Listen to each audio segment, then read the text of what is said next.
Pakistani establishment کا ایک historical مسئلہ رہا ہے۔ وہ مسئلہ یہ ہے کہ یہ سیاستدانوں کی حمایت اور مخالفت میں حد سے زیادہ گزر جاتے ہیں۔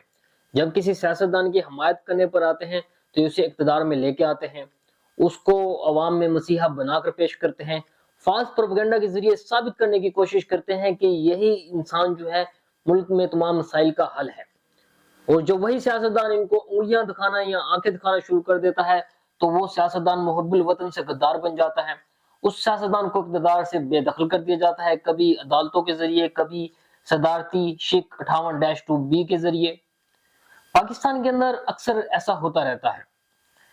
آج ہم اس کو سمجھنے کی کوشش کریں گے کہ پاکستان کے اندر عوام اور اسٹیبلشمنٹ کے درمیان جو تضاد ہے یہ اس قدر گہرا کیوں ہو چکا ہے، اور اس کو ہم 3 مثالوں کے ذریعے سمجھنے کی کوشش کریں گے۔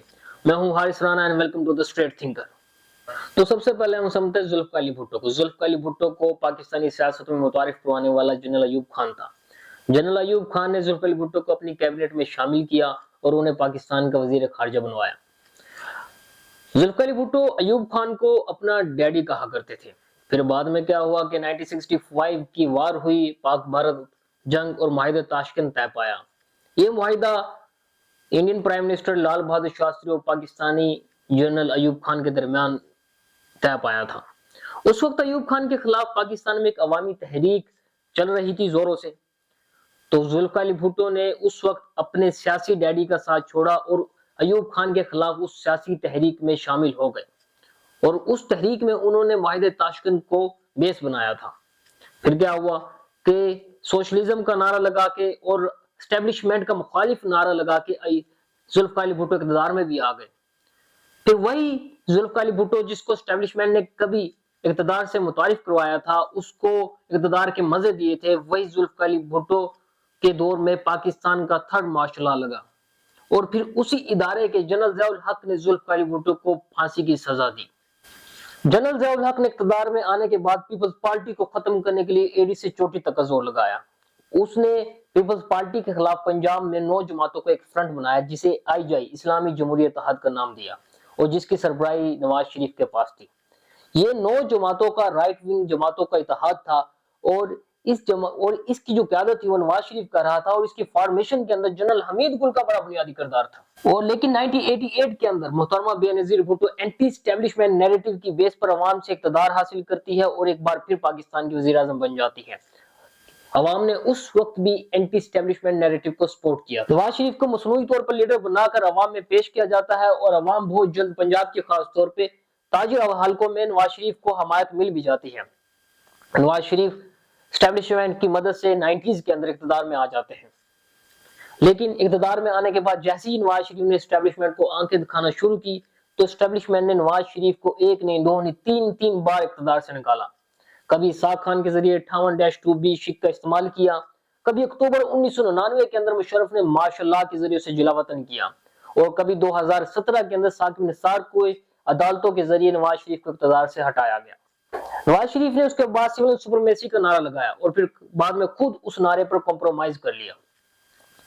3 بار دھوکہ کھانے کے بعد بھی اگر نواز شریف اور مسلم لیگ نون کے لیڈر یہ کہیں کہ ساری گل ہو گئی ہے تو پھر ان کی عقل پر آپ ماتم ہی کر سکتے ہیں۔ اور اب ہم بات کرتے ہیں عمران خان کی۔ عمران خان کا سیاسی جنم بھی جنرل حمید گل کی اسٹیبلشمنٹی کوک سے ہوا تھا۔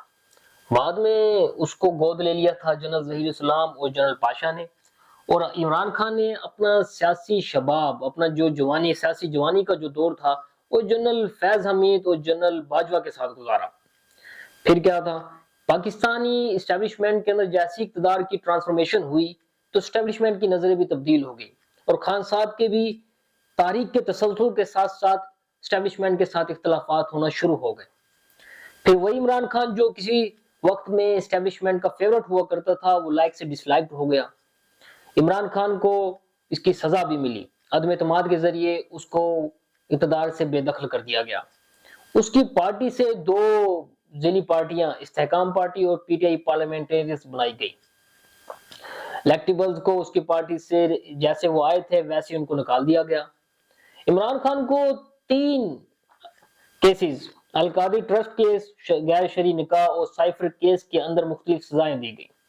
پارٹی کا نشان چھین لیا گیا، پارٹی کو ایک طرح سے بین کر دیا گیا، اور پی ٹی آئی کو دیوار سے لگانے کے لیے اسٹیبلشمنٹ نے ایڈی سے چوٹی تک زور لگا دیا۔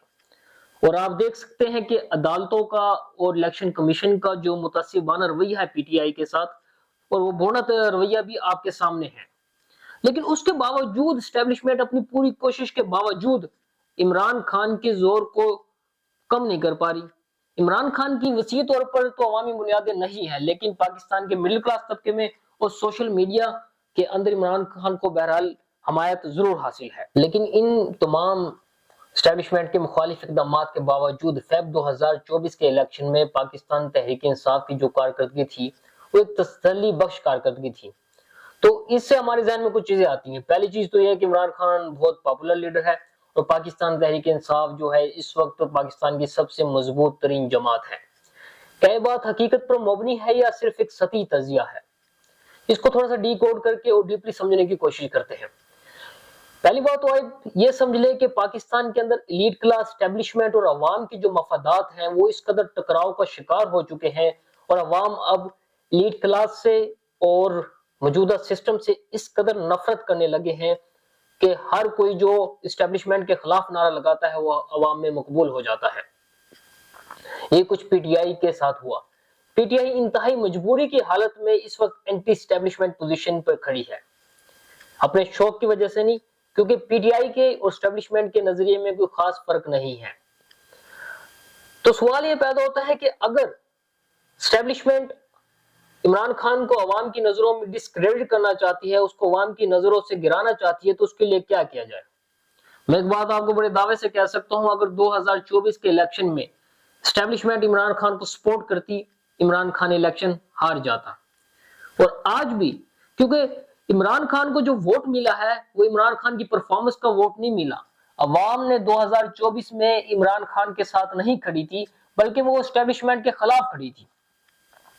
اور آج بھی اگر پاکستانی اسٹیبلشمنٹ عمران خان کو ڈسکریڈٹ کرنا چاہتی ہے تو اس کا صرف ایک طریقہ ہے، وہ یہ ہے کہ آپ عمران خان کے ساتھ ڈیل کر لیں، آپ اس کے ساتھ اقتدار میں اسے واپس لے کر آ جائیں، آپ اس کے جو الیکٹو ورلز کو اس کو واپس کر دیں، اس کی پارٹی کو بحال کر دیں۔ جس دن عمران خان نے اسٹیبلشمنٹ کے ساتھ دوبارہ سے ہاتھ ملا لیا، اس دن وہ عوامی مقبولیت تیزی سے کھونے لگ جائے گا، اور ایک ریڈ سگنل ہے پاکستانی دوسری تمام جماعتوں کے لیے جو طاقت کا سرچشمہ اسٹیبلشمنٹ کو سمجھتی ہے۔ آپ ایک بات اپنے ذہن میں اچھے طریقے سے بٹھا لیں کہ جو اسٹیبلشمنٹ کے ساتھ ہوگا وہ عوام میں غیر مقبول ہوگا، اور جو عوام میں مقبول ہوگا اسٹیبلشمنٹ اس کے ساتھ کھڑی نہیں ہو سکے گی۔ یہ معاشی اور سیاسی جو مفادات ہیں اس قدر گہرے ہو چکے ہیں۔ اس وقت پاکستانی جماعتیں جو دونوں ایک وقت میں دو کشتیوں پر سوار ہونا چاہتی ہیں، ان کے لیے بڑا ریڈ سگنل ہے، یا تو وہ اسٹیبلشمنٹ کی کشتی میں سوار ہو سکتے ہیں یا پھر وہ عوامی کشتی میں سوار ہو سکتے ہیں۔ اگر وہ دونوں کشتیوں پر ایک ساتھ سواری کرنے کی کوشش کریں گے تو اس کا حال بالکل پاکستان مسلم لیگ نون جیسا ہوگا۔ پاکستان اس وقت انتہائی اہم فیز میں داخل ہو چکا ہے۔ پاکستان کے اندر عوامی تحریکوں کا جنم ہو چکا ہے، اور یہ عوامی تحریکوں کی مثال اس بچے کی طرح ہے جو 2 قدم چلتا ہے اور پھر گر جاتا ہے، پھر 2 اٹھتا ہے، 2 قدم چلتا ہے اور پھر گر جاتا ہے۔ لیکن یہ تحریکیں اپنے ناکامیوں کے نتائج سے سبق سیکھیں گی اور ایک دن چلنا سیکھیں گی، اور ساتھ میں یہ دوڑنا سیکھیں گی۔ جس دن پاکستانی کے اندر عوامی تحریکوں نے دوڑنا شروع کر دیا، اس دن اس پورے ڈیلوژنل پاور کو، اس ریاستی طاقت کو اپنے ساتھ بہا کر لے جائے گی۔ اس لیے ایک لمحہ فکرہ ہے پاکستان کی جماعتوں کے لیے، پاکستان کی اسٹیبلشمنٹ کے لیے، کہ اس پر وہ کیا پالیسی اختیار کرتے ہیں۔ کیا وہ ماضی کو جو کا تو جاری رکھنا چاہیں گے یا اس کے اندر کوئی تبدیلی آئے گی؟